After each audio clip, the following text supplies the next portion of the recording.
r/AskReddit. Serious, what is the most disrespectful thing a guest ever did in your home?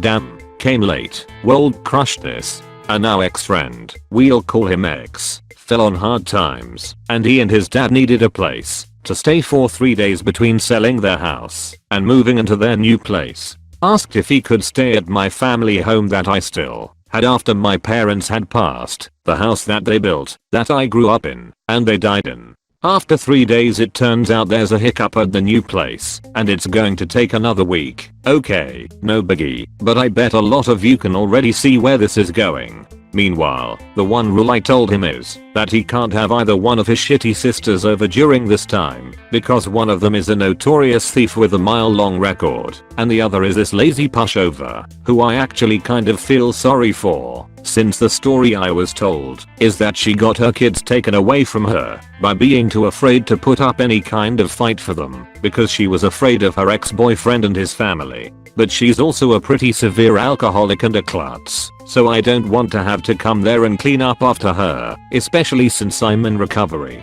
So one rule, no sisters. After about 3 months of excuse after excuse, I'm paying all the utilities the whole time, BTW, I finally decide that I need to go down there and talk to them and see what the fuck is up, after we start to get some evidence that things are not all that they seem by his reports. First we find out that they didn't sell their house by choice, rather they got evicted because the house was condemned by the city for being a health and fire hazard. Secondly, that X may have slipped back into his own drug issues. And finally, because while X was smart enough not to post pictures on Facebook, his idiot thief sister was not. Now, you might be asking, why did I let this go on this long in the first place? The answer is that I'm a pretty trusting person by nature, and I like to give people the benefit of the doubt. Sure, I've gotten burned a few times because of this, but mostly it works out really well, and people are usually very gracious when I help them out. Plus X was one of my very best friends in the world, someone who had been there for me after my parents died, someone I had helped out a lot in the past, and I had no reason to suspect that this time would be any different. Until now, I get there, and the first thing that hits me is the smell. Garbage, food, bow, and animal. Go in, and the place is just completely fucking trashed. Garbage everywhere, old food containers piled around the couch, paint speckled all over the living room. X fancies himself an artist. Evidence of X's drug use everywhere. Various shredded and destroyed bits of bedding and clothing. Shit and piss stains in the carpet. The last two because not only are the two sisters there, but their shitty untrained dogs are as well. Carpet was brand new too. Had just cost over $10G to install. Oh, and all the closets and drawers and clearly been rifled through. The list of what was destroyed and or missing is way too long even remember, much less post, so I'll just hit the highlights. A handmade quilt that my grandmother and her mother made together, shredded, and I mean into little bits. 2 expensive matching jackets that belonged to my parents, that held fond memories for me of them wearing while holding hands when we would take walks together. Shredded, and they along with the quilt had been shredded because X and fam had decided to let the dogs use them as beds. A $500+ bottle of tequila that my parents had saved and my wife and I were now saving for a very special occasion. Specifically, it was going to be a wedding gift for 2 friends whose big day was approaching. Gone. X says he had no idea what could have happened to it. Gee, I wonder. A hand-stitched lace tablecloth that had been in my family for generations, used also as a dog bed. This, fortunately, was salvageable, but it had been in the back of a closet, all bundled up in paper and twine, so they had to dig that out, unwrap it, and intentionally decide it was dog bed material. Whole house was infested with fleas. I confront X about all of this, and he starts trying to blame it all on anything and anyone except himself, including me. Starts yelling at me and trying to get me to have a physical fight with him, doing that stupid thing guys do to try to appear intimidating by getting so close to my face that our noses are actually touching. I have no reason to be afraid of him since I'm now healthy and fit, and X looks like a skeleton wrapped in a sheet, but because I've had my own anger issues in the past, I'm a little scared that I might lose control and actually severely hurt him. So I step away, tell him to get control of himself and calm down, which was a statement as much for me as for him, and I take a walk. And this is really long, so I'll just conclude by saying that I eventually got them out after a couple of days, after they made a half-assed attempt at cleaning up, but made no offers whatsoever to pay for the thousands of dollars of damage and missing property. Needless to say, we are no longer friends. Anyway, sorry for the length, but it's been cathartic for me to rant about this, so thanks for reading, if you have. Oh, and BTW, found out the one sister didn't get her kids taken away because she was too weak to fight for them, but rather because she was too fucking lazy to even take her food waste to the garbage can, and she'd rather live in her own filth than make even the slightest effort to provide them with a safe environment. Sorry, brief epilogue. After finding out X had been calling mutual friends and even some of my wife's family members, telling a bunch of lies and bullshit about how he was worried about me since I so crazily overreacted, and flat out denying that he had done anything wrong, I wrote him a long letter on Facebook. The message of this letter was that we could no longer be friends, since friendship is based on trust and respect. The first I no longer had in him, and the second he clearly had none of for me. I listed as reasons for this all the things he had done to my home, and also told him that I really hoped he got help because he was better than this, and I hoped he would get better even if I wouldn't be there to see it.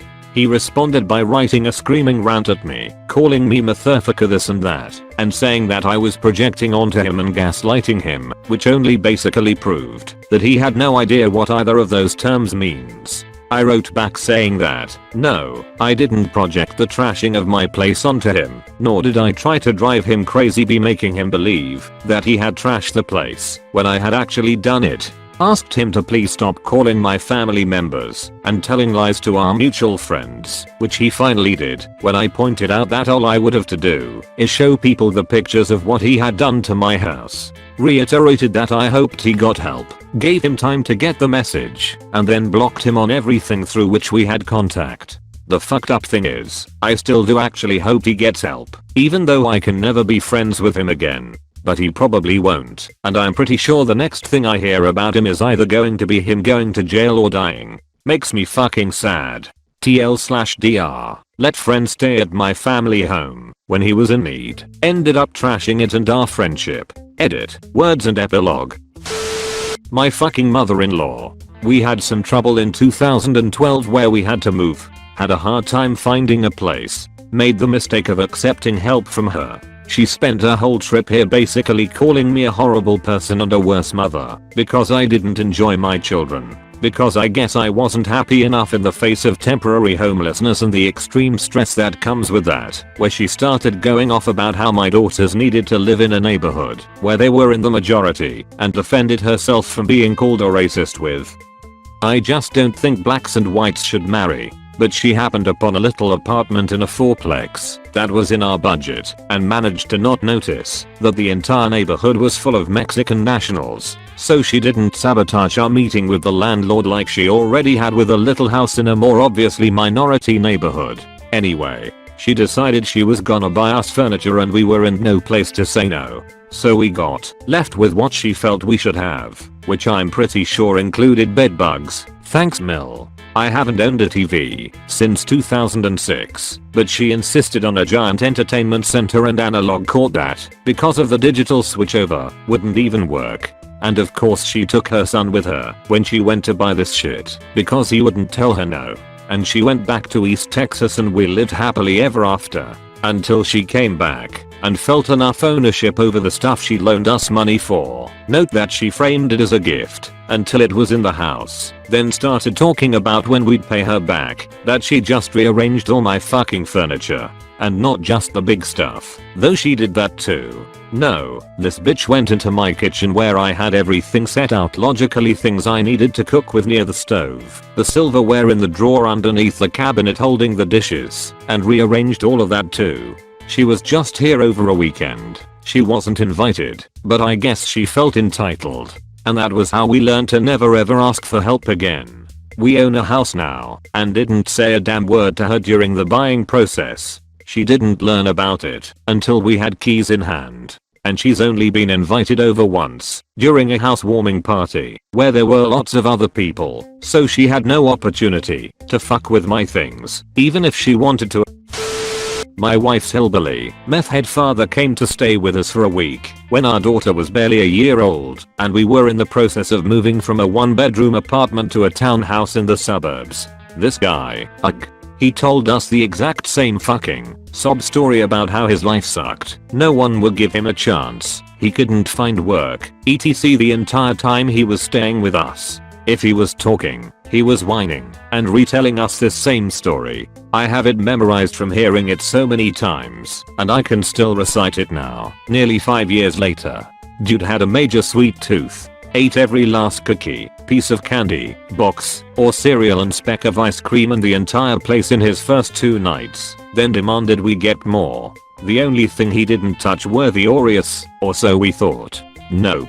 He ate the cream out of the middle of every single one of them and put the cookies back in the sleeve. Seriously. Remember the drug addict part? Well, he left his meth at home, thank God, but he did steal an entire bottle of painkillers my wife had left over from giving birth. They were expired, which means nothing really, but I always hoped they adversely affected him when he ate them. More on the drug stuff. I've got no problem with weed, except I haven't had a decent hookup in years and can't get my hands on any. Fuck Atlanta. But remember I said we were in a 1-bedroom apartment? Dude broke out a joint and went outside to smoke by himself. Okay, except this was a ground floor apartment on a major pedestrian walk-through in Atlantic Station, an upscale, or used to be, live/work/play community in the middle of the city with a crazy police presence. And the entire time he was out there, about 8:30 PM on a Friday, he was casually chatting with everyone who walked by. How fucking stupid do you have to be? The last day he was here he tried to convince me to skip work and drive him and our north because he might be able to get a job painting or some shit. I said no, but my wife decided to do it after I begged her not to. He left her sitting in the car with our 1-year-old for nearly 2 hours while he talked to an employer. He got back in the car, acted really weird, and said he didn't get the job. She dropped him off at the Greyhound bus station before I got home from work and told him not to come back. We haven't seen him since, but did get the delicious news that he was arrested for drugs and public indecency in Alabama. Why? If you guessed sucking dick for crack, you win. We paid to have my mill come down and spend a week and a half with us 2 days fresh out of the hospital with our newborn son. I had a C-section, so I had already told my husband that I'm not playing hostess, he would have to chip in. She and my husband had bought groceries and went out for breakfast. Sounds fine? Yeah. But they were gone for 4 hours and then while putting things away rearranged my kitchen setup. Already irritating, but something I should have let go. I went to the kitchen to find something and couldn't. I hadn't slept in 3 days, in a plus newborn, and was incredibly emotional. Yelled at my husband that I couldn't find it. She heard me and took it personally, so she took out of the groceries and hoarded them in her room. I did try to apologize, but she cut me off and said she understood. The rest of the week was full of underhanded comments and bullshit. The big incident, I was trying to find her a mirror so she could do her makeup before my grandparents came over that day. I could hear her and my husband talking about how our newborn must have something wrong with him because his eyes were still slightly yellow. Talking trash about how doctors don't actually know anything and we should be very concerned. Knock for those of you who don't know, this is completely normal. If the yellowing grows down his head, neck, and past his shoulders then his liver isn't fully functioning, but at the start babies' livers are just starting to kick on and basically figure it out. So newborns are often slightly yellow-eyed. I found the mirror and went to sit down with them. They're still feeding off of each other. I chimed in to shut it down and said he's seen an army of nurses and doctors. They all said he's fine. I had it when I was a baby too. It's completely normal. His mother slammed her hand down, huffed away, and tried to storm off like a child. Commenced the yelling. The whole week had me so overwhelmed I yelled at her for not being able to take anyone's opinion but her own. She's yelling back at me for being immature. We are screaming at each other. I'm holding the baby, she takes the baby from my arms and gets real into my face. My husband's holding me down telling me she's going to beat the shit out of me. I tell him fucking let her, I'll call the police and press charges. I have no fucking problem with kicking her out now. She gets in my face, tells me that my son and her son are her blood and I'm just some girlfriend that will come and go. She's not going anywhere and storms off to the porch to chain smoke. The things that were said that day and the way that she acted I will never actually forgive her for, and will never actually let her be near my son without me also around. While my husband and I argued, she comes back in to ask where the police are. I should have locked her out there.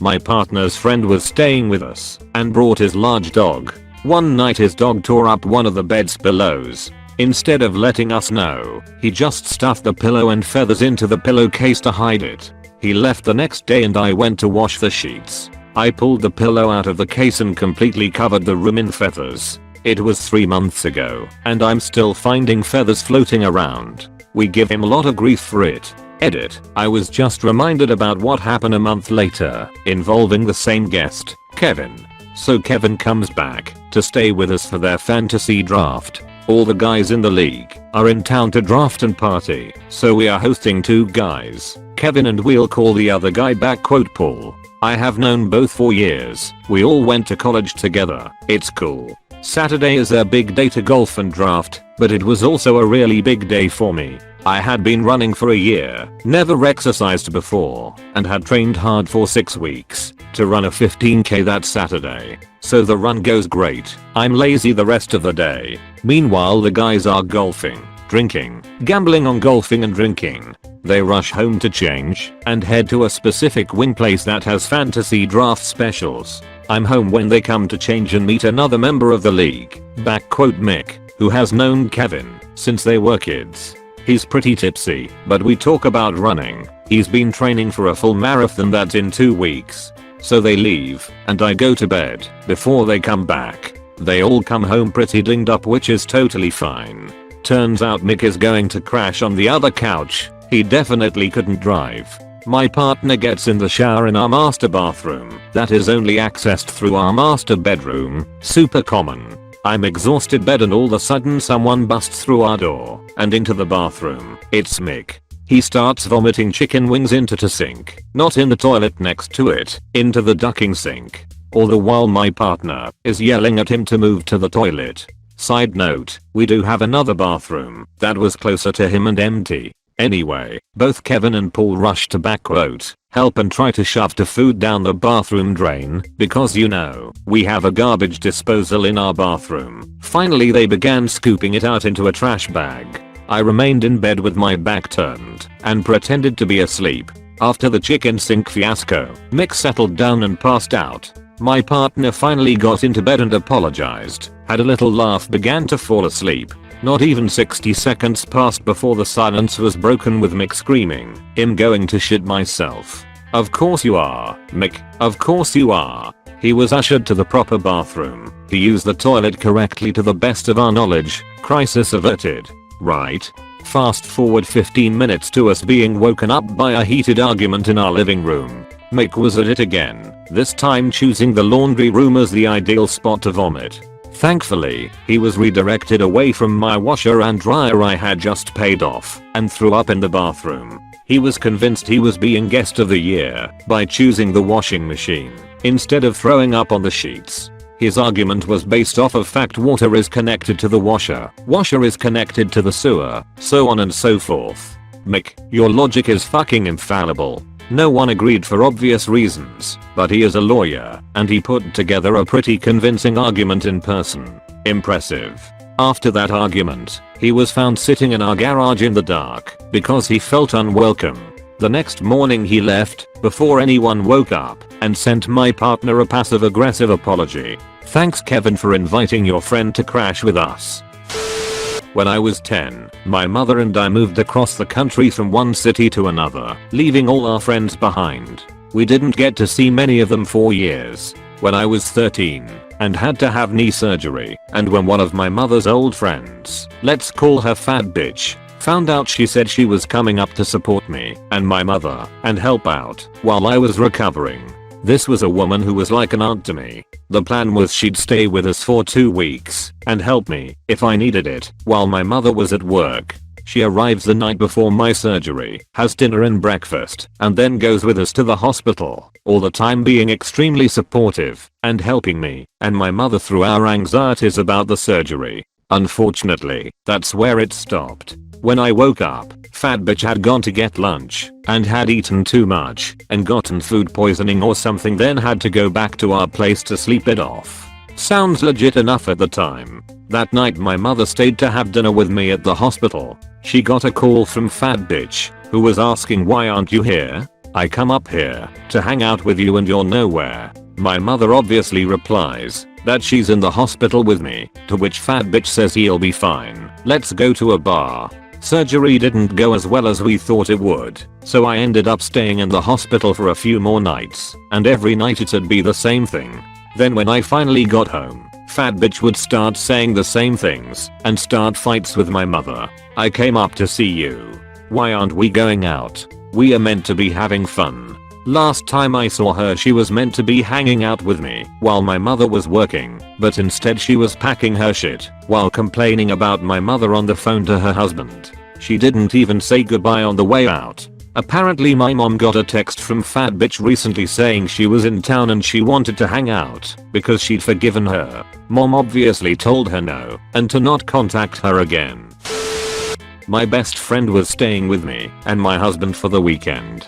Her and I went to a vineyard where we both got pretty drunk, come home to have a bonfire and have some friends over. I go to bed and my husband, who had not been drinking, takes some people home and locks up the house. I wake up the next morning to find my friend lying on my dining room floor naked from the waist down with her urine soaked pants next to her. After she leaves that day, my husband tells me she attempted to give him a blowjob and when he refused, told him, you know you want it. She was engaged to a woman and is now married to her. Needless to say, we are not friends anymore.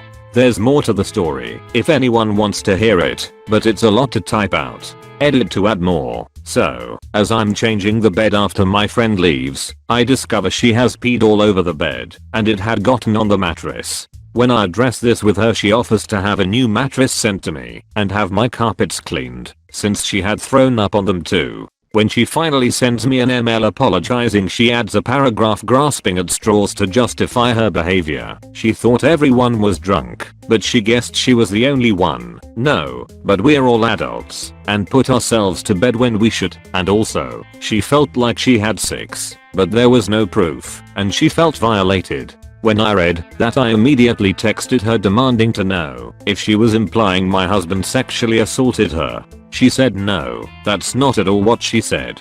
So I asked what she meant. My husband was not the only man at the house, and she had been all over my friend's boyfriend that evening also. She could have been trying to implicate any guy.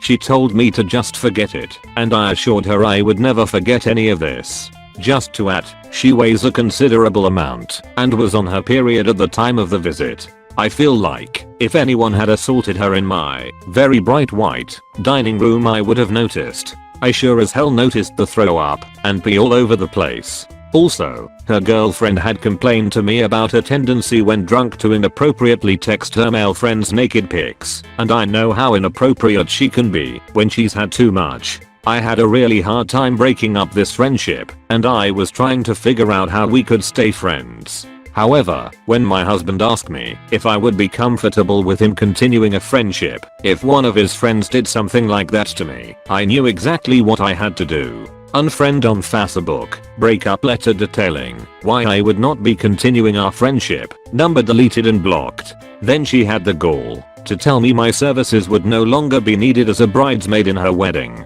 Like I was planning on being a bridesmaid after all that. I feel like she was really trying to place blame elsewhere for her making a complete ass of herself.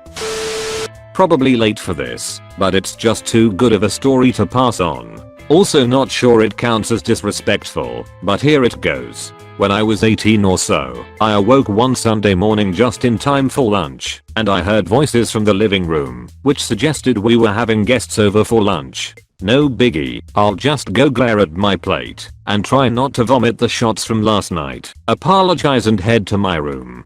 Boy was I in for a treat. The guest, as it turned out, was a son of a family friend I never knew we had. A judge my parents knew. His son was a bodybuilder, his body chiseled from bronze head to toe.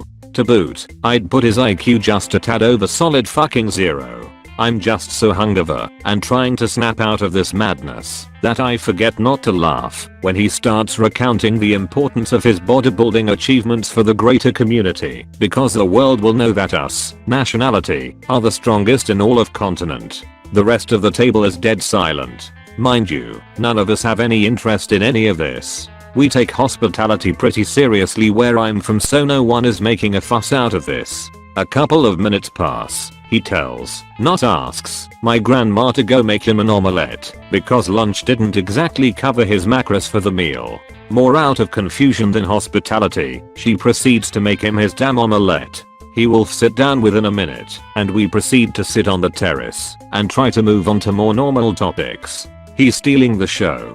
Also, he steals my laptop, literally walked into my room, took it, and brought it to the terrace, and puts on a deep house mix, to the amazement of my grandma and parents. You could hear a pin drop, and you could also see him bobbing his head to the rhythm. We are beyond confused at this point. But then comes the coup de grace. After babbling on for hours, he excuses himself, walks 3 meters over to the lawn, takes off his shirt and starts doing push-ups. Bam. Right there. No one is talking. The most awkward silence in history, only interrupted by his UHMS and AHHS. The guy is loud. He left a couple of hours later and got arrested on drug charges the following year. I'd like to think he is still in the correctional system somewhere, warning his fellow